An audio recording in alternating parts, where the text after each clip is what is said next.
బులెటిన్లో breaking news. Dead body parcel కేసులో సంచలన విషయాలు ఇప్పుడు వెలుగులోకి వస్తున్నాయి. అనుమానితుడు శ్రీధర్ ఇంట్లో మరో చెక్కపెట్టెను కనుగొన్నారు పోలీసులు.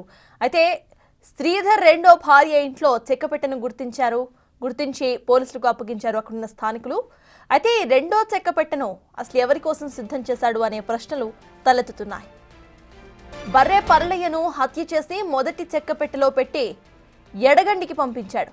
మరి ఇప్పుడు రెండో చెక్కపెట్ట అసలు ఎవరి కోసం అనే ప్రశ్నలు ఉత్పన్నమవుతున్నాయి.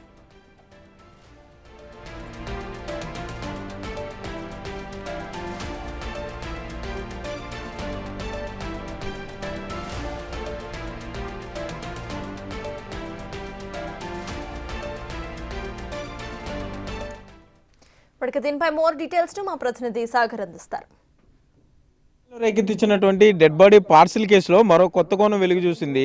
శ్రీధర్ వర్మ తిరుమాని వర్మ ఇంట్లో ఇంకొక పెట్టు కూడా రెడీగా ఉంది. ఆ పెట్టెలో సుత్తి, మన స్క్రూడ్రైవర్ వంటి ఆయుధాలు కూడా ఉన్నాయని కూడా ఆ పెట్టె చూసినటువంటి గ్రామస్తులు చెప్తున్నారు. యువకులతో మాట్లాడించే ప్రయత్నం చేద్దాం. ఏంటి ఇప్పుడు ఆల్రెడీ ఒక పెట్టె ఎండగంటలో దొరికింది, ఇంకో పెట్టె ఇక్కడ ఉందా? గాంధీనగర్లో పెట్టి ఇక్కడ ఉంది, ఖాళీ పెట్టి ఉంది. కవర్లో పెట్టి ఉంది, ఖాళీ పెట్టి. ఏం చేశారా పెట్టి పోలీసులు పట్టరమంటే ఎదరదాకా పట్టుకెళ్ళి బండి పట్టుకెళ్ళి ఇచ్చేస్తుంది. పోలీసులు అట్టుకు హ్యాండ్ ఓవర్ చేసుకుంది. అంటే మీరు చెప్పేది ఎండగంటలో పెట్టి గురించి కాదు, మృతదేహం ఉన్నది కాదు. ఇక్కడ ఖాళీ పెట్టి ఎంటీ పెట్టి ఇక్కడ ఉంది ఇంకోటి, దాంట్లో కవర్లో అవి ఉన్నాయి. అదే సైజ్ చెక్ పెట్టి. మళ్ళీ అంటే ఇంకొకరిని ఎవరైనా ప్రణాళిక ఉండి ఉంటుంది అంటారా? ఇప్పుడు ఇది తెలియకపోతే ఇంకొన్ని చేసేద్దరు. మళ్ళీ అతని మట్టికి ఇంకో బాడీ గురించి చూస్తున్నారు. ఇంకా లేకపోతే ఏంటి ఇప్పుడు ఈ రెండో పెట్టే నిజంగానే ఉందా? మనోడు చూస్తే కుర్రోడు పట్టుకెళ్ళి ఎస్ఐ గారికి అప్పచెప్పడం కూడా చూసి రెండు పెట్టెలు, ఒక పెట్టే పర్లైన చంపేసి ఎండగండి పంపించాడు. ఇప్పుడు ఇంట్లో ఇంకో పెట్టి ఎందుకు పెట్టుకున్నాడు అంటారు? అదే అర్థం అవుతుందండి. అది మళ్ళీ ఇంకొన్ని ఏమన్నా చంపేసి పార్సల్కి పంపడానికి సైకో వేరే వాడికి ఎవరికి కెచ్చేసి ఉంటాడు. మరి నాడు సైకో లాంటి అన్నాడు. ఆయన మాకు ఇది ఏమి ముక్కు మొహం తెలియని తీసేసాడంటే ఆడు బతకడానికి వీలు లేదండి, ఈ ఊళ్ళోకి రావడానికి కూడా వీలు లేదండి. ఉల్లాగేలండి ఎవడైనా సరే ఉల్లాగేయడం. ఇప్పుడు మనిషి ఏదో పని చేసుకుంటాడండి, ఎవడన్నా పని చేసుకుంటూ 100 రూపాయలు తాగడం, ఒక అన్నం మీద తినడం, పని చేసుకుంటా తీసుకెళ్లి మనిషిని చంపేయటం ఏంటండి. 3 రోజులు పని చూసావు నువ్వు? ఆ పెట్టి చూసావు నువ్వు? పెట్టి చూసానండి. నైట్ 9 అలా వచ్చానండి ఇంటికి. తర్వాత సైదాంకన్ గారు కేకైతే ఇద్దరు అట్టుకెళ్ళి డాంకడ పోలీసులు గట్ట అప్పచెప్పి వచ్చాను. పెట్లు అయితే 4 కవర్లు గట్ట ఉన్నాయండి. అంతేనండి. అంటే ఇప్పుడు మృతదేహం ఆ టీవీలో చూసుకుంటావు నువ్వు, ఆ చెక్క పెట్టి సేమ్ అలాగే ఉందా? సేమ్ చెక్క పెట్టండి, సేమ్ కవర్లు అండి. అంతేనండి. అంటే 2 పెట్లు ఉన్నాయి ఇప్పుడు. అయితే ఒక పెట్లో ఆల్రెడీ అత్యంత కిరాతకంగా పర్లయ మృతదేహాన్ని పెట్టాడు. సో ఇంకో ఖాళీ పెట్టి అతని ఇంట్లో ఉంది. సేమ్ పెట్టాను, సేమ్ అంతేనండి కవర్లు గట్ట. అటువంటి పెట్టి ఇంట్లో ఉంటే అటుకెళ్ళి అప్పు చెప్పాను. ఓకే, ఇప్పుడు కొత్త నిజాలు మనకు తెలుస్తున్నాయి. ఒక్క పెట్టి కాదు, 2 పెట్టెల్ని ఆ సిద్ధార్థ వర్మ, తిరుమాని వర్మ లేదా సుధీర్ వర్మ అతను రెడీ చేశాడు. ఒక పెట్టెలో అత్యంత కిరాతకంగా పర్లయ మృతదేహాన్ని పెడితే ఇంకొక పెట్టె ఎవరి గురించి ఉంచాడు? పోలీసులు ఎందుకని ఈ నిజాన్ని దాచిపెట్టారు అంటే ప్రజలకు తెలియాల్సిన అవసరం ఉంది. అతను ఎంత కిరాతకంగా వ్యవహరించాడు అనేది పర్లయ బంధువులు ఉన్నారు, వారు కూడా కఠినంగా అతన్ని శిక్షించాలని కోరుతున్నారు. వాళ్ళ అన్న కొడుకున్నాడు, బాబాయ్ అవుతాడండి పర్లయ మీకు. ఏంటి ఇంకో పెట్టె మీరు చూసారు అసలు? దాన్ని దేనికి రెడీ చేశారంటే ఇంకోటి చంపేత పెట్టండి, ఎవడో కుదురుతాడని చంపేసి ఇంకోటి కూడా దాని పంపదాక పార్సల్ ఈ బాడీ ఎవరికి వెళ్ళిందని తెలియపోతే ఆడు ఇంకో బాడీని కూడా చేతాకి పెట్టుకున్నాడు పెట్టాడు. అంటే నేను మాకు వాడిని ఎన్కౌంటర్ చేసేయాలండి, లేదు మా ముందు ఊరు తీసేయాలి, మాకు మేము కోరుకున్నది అదేండి. మా ఊరంతా కూడా కోరుకున్నది అదేనండి. మా ఇంట్లో నైట్ పూట ఎవరు బయట భయం, ఊరంతా నిద్రడతలేదు, నైట్ భయం వేస్తుంది. బయట 6 అయితే బయటికి రావట్లేదు ఇంట్లోంచి. అంత ఈ రోజు ఇలా జరిగిందంటే అసలు చిన్న గ్రామంలో జరిగిందంటే అలా బయటికి రాలేకపోతున్నాం. చాలా భయంకరంగా ఉందన్నది. చిన్న గ్రామంలో ఇలా జరిగిందంటే అసలు మాకే ఊహించుకోవడానికి ఇదిలా ఉందండి. నలుగురు మధ్య తిరిగేవాడు పర్లే, గట్ల మీద అందరు కనబడుతూ ఉండేది. ఏదైనా పని ఎవరింట్లో పని వచ్చిందంటే పర్లేని పిలవండి, ఈ గడ్డి తీయడానికన్నా లేకపోతే ఏదైనా రాయి మోయడానికి. అలాంటి మనిషిని అసలు అలా ఎత్తుకెళ్ళి అంత ఘోరంగా అసలు ఎందుకు చంపాడు అనుకుంటున్నారు? కారణం ఏమన్నా అసలు ఏమన్నా? ఇప్పుడు ఆడికి అయితే సుధీర్ వర్మ కదా సంబంధం లేదండి. ఓన్లీ నువ్వు కూలి పనికి ఏకైతే నీకు కూడా వచ్చేద్దండి 100 200 తాగేస్తాం, ఎక్కడ ఇలాంటి వాళ్ళ దగ్గర మొత్తాన్ని తెచ్చి తిని పడుకుంటాడండి. ఆడికైతే ఇబ్బంది. ఆడ మనిషికి బాడీ పెడతాకి బ్యాక్ మెయిల్ చేస్తాకి ఈయన వాడుకున్నాడండి మా వాడిని. మొత్తం మీద ఇప్పుడు మరొక కొత్త నిజం మనకి తెలిసిందనే చెప్పుకోవచ్చు.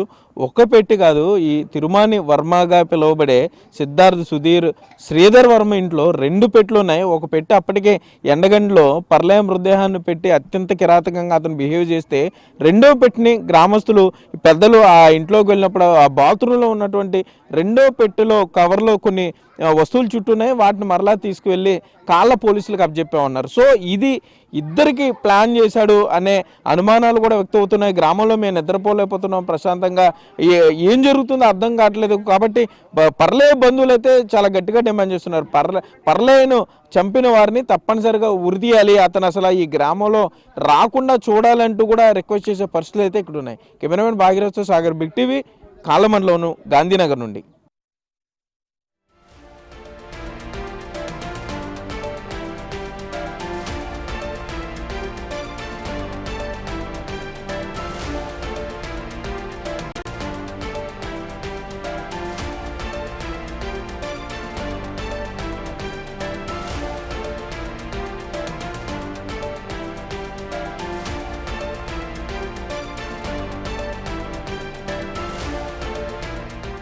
బర్రే Parlaiah CCTV footage exclusive videos big TV సంపాదించింది. శ్రీధర్ వర్మ చేతిలో బర్రే పర్లయ్య దారుణంగా హత్యకు గురయ్యాడు.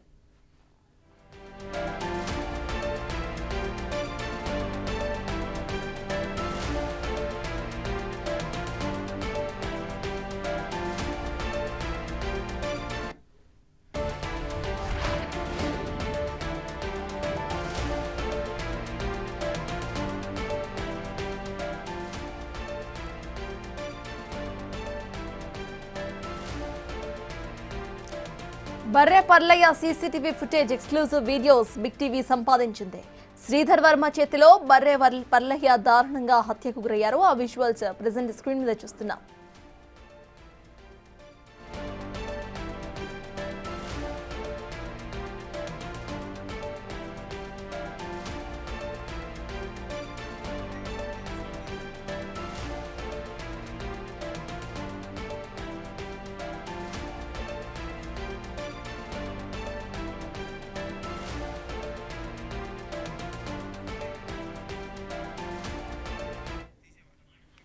ఇదే అంశంపై పూర్తి డీటెయిల్స్ మా ప్రతినిధి సాగర్ అందిస్తారు. సాగర్, చెప్పండి. ప్రెసెంట్ విజువల్స్ కూడా చూస్తున్నాం, CCTV visuals. At the same time అక్కడ వేరే బాక్స్ కూడా లభ్యమైనట్టు తెలుస్తోంది.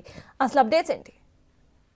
సర్తాజ్, బిగ్ టీవీకి పశ్చిమ గోదావరి జిల్లాలో సంచలనం రేకెత్తించినటువంటి డెడ్ బాడీ పార్సిల్ కేసులో చాలా సంచలన నిజాలు కొన్ని బయటకు వచ్చాయి. అందులో ముఖ్యంగా ఈ కాళ్ళ మండలం గాంధీనగర్ చెందినటువంటి ఈ శ్రీధర్ వర్మ అలియా సిద్ధార్థ వర్మ, సుధీర్ వర్మ, అంటే 3 పేర్లు కలిగి ఉన్నాడు ఇతను. ఈ ఊర్లో కాళ్ళ మండలం గాంధీనగర్ లో ఇతన్ని తిరుమాని వర్మ అని పిలుస్తారని చెప్తున్నారు. ఈ తిరుమాని వర్మ బర్రె పర్లేను చంపడానికి, హత్య చేయడానికి కొద్ది గంటల ముందు సీసీ విజువల్ బిగ్ టీవీ చేతికి చెక్కింది. ఆ పని చేయించుకోవడానికి బర్రె పర్లేను అతను ఏ విధంగా పిలిచిన తర్వాత బర్రె పర్లయ్య ఆ గుణపంతో అటు ఇటు తిరగడం కూడా మీరు సీసీ విజువల్ లో చూశారు. ఈ ఒక చెక్క పెట్టెలో బర్రె పర్లయ్య మృతదేహాన్ని పెట్టి తన మామ ఇంటికి పంపించాడు. వదిన్ని బెదిరించడం ద్వారా ఆస్తి అంతా తనకే సొంతమవుతుంది అని తిరుమాని వర్మ భావించినట్లుగా కూడా పోలీసులు ఇప్పటివరకు చెప్పుకుంటూ వచ్చారు. కానీ ఇప్పుడు ఎవరికి తెలియని విషయం ఏంటంటే, మొత్తం ఈ శ్రీధర్ వర్మ 2 చెక్క పెట్టెలను రెడీ చేశాడు. ఒక చెక్క పెట్టెలో బర్రె పర్లేను మృతదేహాన్ని తన మామింటికి పంపిస్తే, రెండో చెక్క పెట్టె శ్రీధర్ వర్మ బెడ్రూమ్ లో అట్లానే ఉండిపోయింది. దాని మీద ఏదైతే ఈ మృతదేహాన్ని చూడడానికి కవర్లను ఉపయోగించాడో ఆ కవర్లు అదే పెట్టె పక్కన ఉన్నాయి. సో ఇప్పుడు రెండో పెట్టె ఎవరి గురించి అతను దాచిపెట్టి ఉంచాడు, రెండో పెట్టె ఎవరి గురించి రెడీ చేశాడు అంటూ కూడా గ్రామస్తులు కొంత అక్కడ భయాందోళనకు గురవుతున్నారు. పోలీసులు లోతుగా విచారణ చేయాలి. ఎందుకంటే ఈ రెండో పెట్టె ఉన్న విషయం ఇప్పటి వరకు మీడియాలో కానీ ఎవరికీ తెలియదు. రెండో పెట్టెను పోలీసులు తనిఖీ చేసే సమయంలో చూసినా కూడా దాన్ని అక్కడే వదిలేసి వెళ్ళిపోయారు. అనంతరం ఆ గ్రామ పెద్దలు అక్కడ రెండో పెట్టె ఉందని చెప్పిన తర్వాత ఆ పెట్టెను తమకు అప్పగించవలసిందిగా పోలీసులు చెప్పడంతో ఏదైతే గాంధీనగర్ ప్రాంతానికి చెందినటువంటి పెద్దలు ఆ చెక్క పెట్టెను తీసుకువెళ్లి కాళ్ళ ఉండి పోలీసులకు అప్పచెప్పినట్లుగా చెప్తున్నారు. ఎప్పుడైతే ఆ రెండో చెక్క పెట్టె విషయం బయటకు వచ్చిందో గ్రామంలో చాలా భయాందోళనలు నెలకొన్నాయి. సో ఇంకెవరన్నా మిస్ అయ్యారా, లేకపోతే ఇంకెవరినన్నా హత్య చేయడానికి ప్రణాళిక రచించారా? బర్రె పర్లేను ఎటువంటి గొడవలు లేకుండా, ఎటువంటి అతనితో కనీస సంబంధం కూడా లేనటువంటి శ్రీధర్ వర్మ అత్యంత కిరాతకంగా గొంతుకి నైలాన్ తాడు బిగించి చంపి చెక్కపెట్టులో పంపించాడంటే, ఎప్పుడు ఆ ఇంటి చుట్టుపక్కల పిల్లలు ఆడుకుంటూ ఉంటారు, గ్రామం చాలా ఆహ్లాదంగా ఉంటుంది, మొత్తం అందరూ కలిసిమెలిసి ఉంటారు. అటువంటి గ్రామంలో ఇంత భయాందోళనలు సృష్టించాడు. రెండో చెక్కపెట్టు కూడా రెడీ చేయించి పెట్టాడంటే ఆ రెండో చెక్కపెట్టులో ఎవరిని చంపాలని ప్రణాళిక వేశాడు, లేదంటే ఇప్పటికే చంపి మృతదేహాన్ని కనపడకుండా దాచాడా ఈ గ్రామంలో, లేకపోతే పక్క గ్రామాల్లో ఇంకెవరైనా మిస్ అయ్యారా అనే కోణంలో కూడా పోలీసులు దర్యాప్తు చేయాలి. ఇప్పటివరకు పోలీసులు రెండో పెట్టి గురించి ఎందుకు బయటకు చెప్పలేదంటూ కూడా అక్కడ గ్రామస్తులు అయితే ప్రశ్నిస్తున్నారు. సర్తాజ్. Thank you Sagar.